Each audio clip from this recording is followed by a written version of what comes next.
अस्सलाम वालेकुम भाई। डे नंबर 3 और सुबह के बज रहे 6:10 और आज हम जाएंगे। और बस आज डे नंबर 2 के जो है ना व्लॉग्स अलग डाल दूंगा, बहुत लंबा हो जाएगा वरना। तो भाई मैं आपको दिखाता हूँ बाहर अंधेरा कितना है अभी 6:10 में भी।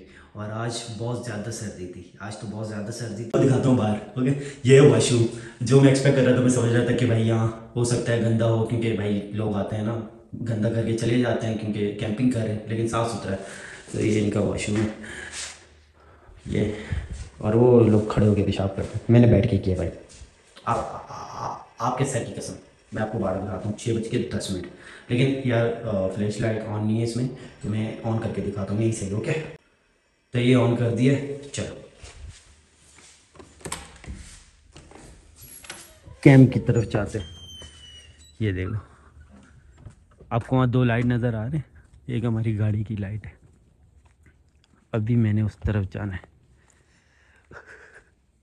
ये बिल्कुल अंधेरा हो रहा है, हमें कुछ भी डर नहीं है अल्हम्दुलिल्लाह। लेकिन डर सिर्फ एक चीज़ का है, वो है बेर का।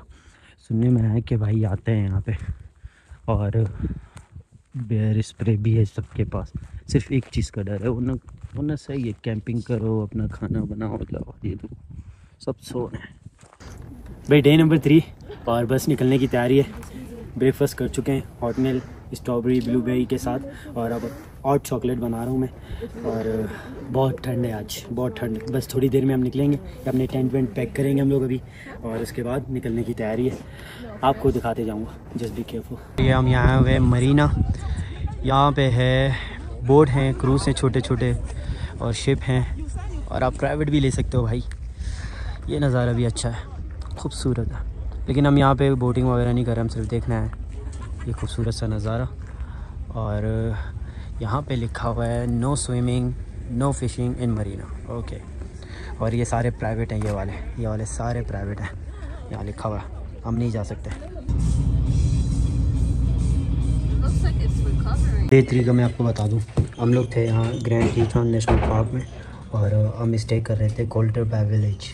और अब यहाँ से लेकर हम जा रहे हैं येलोस्टोन पार्क, और यहाँ हम रहेंगे कैनियन विलेज में। सही है।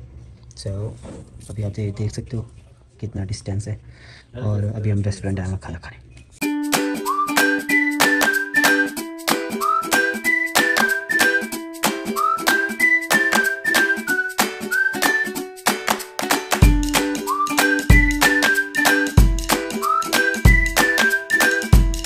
तो भाई यहाँ से येलोस्टोन नेशनल पार्क की टेरिटरी शुरू हो गई है, और अब यहाँ से हम सीधा जाएंगे येलोस्टोन।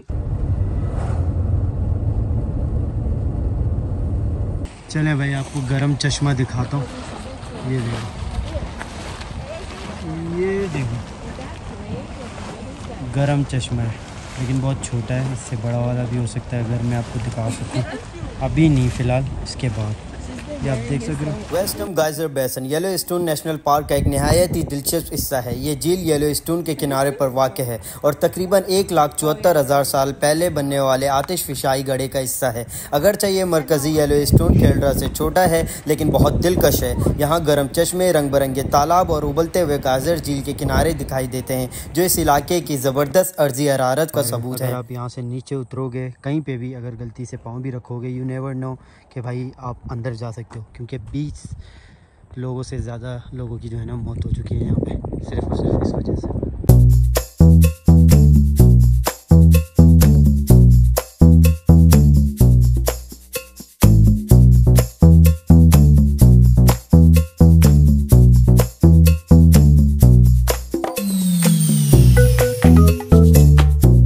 वेस्ट थंब गाइजर बेसन की तरह लेक शोर गाइजर भी येलोस्टोन के किनारे पर मौजूद है, जहां कभी कभार इसके गर्म पानी के पड़ने के झटके सीधे झील में पड़ते हैं।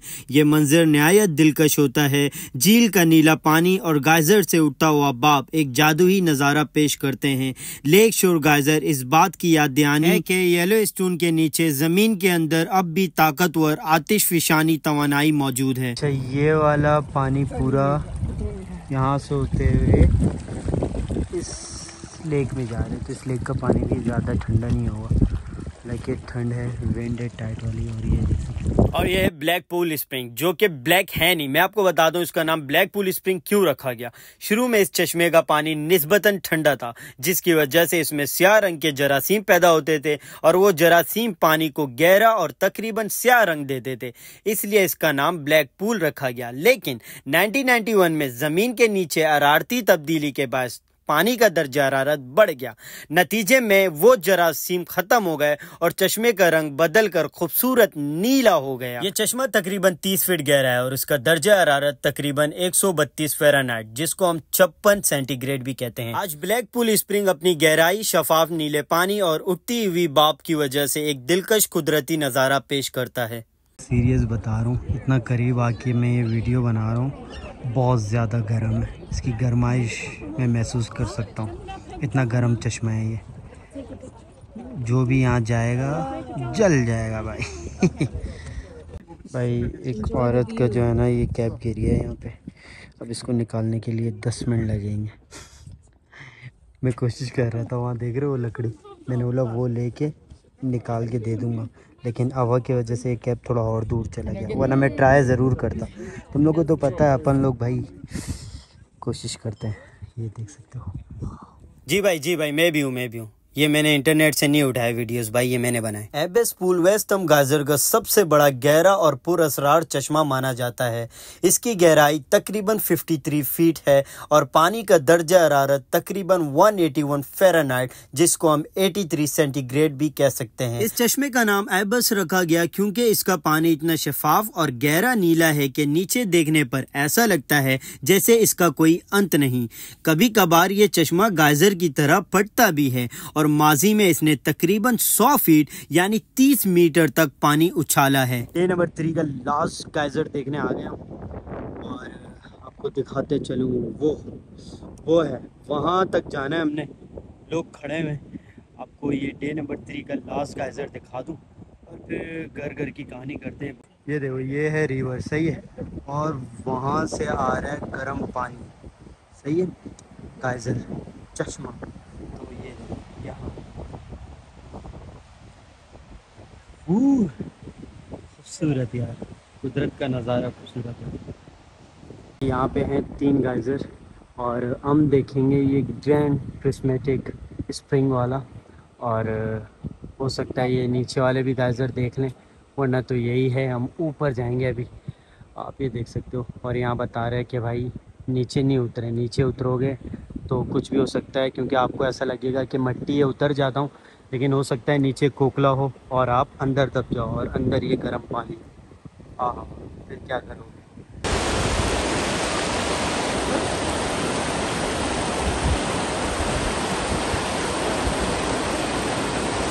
खूबसूरती चेक कर सकते हो भाई। आहा, यह है Excelsior geyser, Yellowstone national park के मिडवे गाइजर बाइसन में वाक़ एक हैरत अंगेज गर्म चश्मा।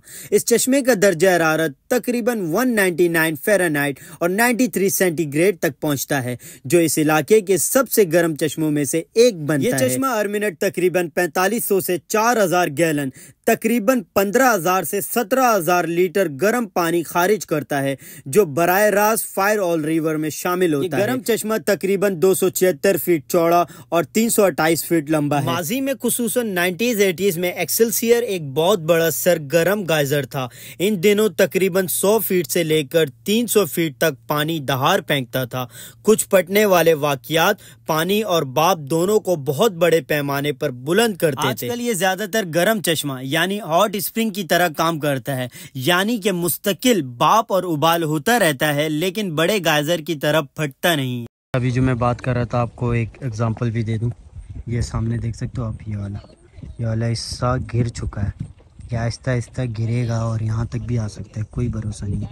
तो इन्होंने इसीलिए बोला कि भाई यहाँ से आप नहीं उतर सकते, जो आपको ट्रेल दिया हुआ है उसी से ही चलो। ये आप देख सकते हो, ये गिर गया है पूरा, हालांकि ये पहाड़ है, रॉक है भाई, ये वाले तो मिट्टी है फिर भी, और हो सकता है ये इसके नीचे भी पहाड़ हो, मतलब रॉक हो, पत्थर हो, लेकिन उनका भी कोई पता नहीं है। अब मैं आपको दिखाने जा रहा हूँ दुनिया का सबसे बड़ा रंगीन चश्मा ग्रैंड प्रिज्मेटिक स्प्रिंग। ना सिर्फ येलो स्टोन बल्कि दुनिया का सबसे बड़ा रंगीन चश्मा है जिसकी लंबाई और चौड़ाई तकरीबन एक फुटबॉल फील्ड के बराबर है। चश्मे के मुख्तलिफ रंग पानी के दर्जा हरारत और माइक्रो ऑर्गेनिज्म यानी बैक्टीरिया की मौजूदगी की वजह से बनते हैं। पानी बहुत गर्म होता है इसलिए सिर्फ खास किस्म के बैक्टीरिया यहाँ जिंदा रह सकते हैं। सब्ज, पीला, नारंगी किनारे ये कम गर्म पानी वाले इलाके हैं जहाँ मुख्तलिफ किस्म के बैक्टीरिया रहते हैं जो अपने रंग की वजह से चश्मे को खूबसूरत रंग देते हैं। चश्मे का पानी तकरीबन 70 से 90 सेंटीग्रेड होता है। इतनी हरारत की वजह से यहाँ कोई भी बड़ी मछली या जानवर जिंदा नहीं रह सकता, मगर जरासीम्स बासानी जिंदा रह सकते हैं। ये चश्मा जमीन की अंदरूनी हरारत जियोथर्मल हीट की वजह से बनता है। जमीन के नीचे मेगा पानी को गर्म करता है और मादनियात शामिल करता है जो रंगों को और भी ज्यादा रोशन बनाते हैं। गर्मी और सर्दी के मौसम में चश्मे के रंग बदल सकते हैं क्योंकि मुख्तलिफ बैक्टीरिया मुख्तलिफ दर्जा हरारत पर ज्यादा फहाल होते हैं। ये ना सिर्फ साइंसदानों के लिए दिलचस्पी का मरकज है बल्कि दुनिया भर के सयाह इसे देखने आते हैं और ये येलो स्टोन का सबसे बड़ा फोटोग्राफ किया जाने वाला मुकाम भी है। गाइजर कितना ऊपर है और कुदरत का नज़ारा देखो, नीचे रिवर है और ऊपर गाइजर और बहुत ज़्यादा ऊपर है। ये कौन कर सकता है? सिर्फ और सिर्फ अल्लाह कर सकता है और ये कुदरत ही कर सकता है भाई, ये इंसान के बस की बात नहीं है। तो ये खूबसूरती बस यही तो है इंसान के याद में, वो इंजॉय करे और उसको संभाले और संभालना इसी को ही कहते हैं भाई। अगर किसी ने खूबसूरती को संभाला है तो इन्होंने संभाला है।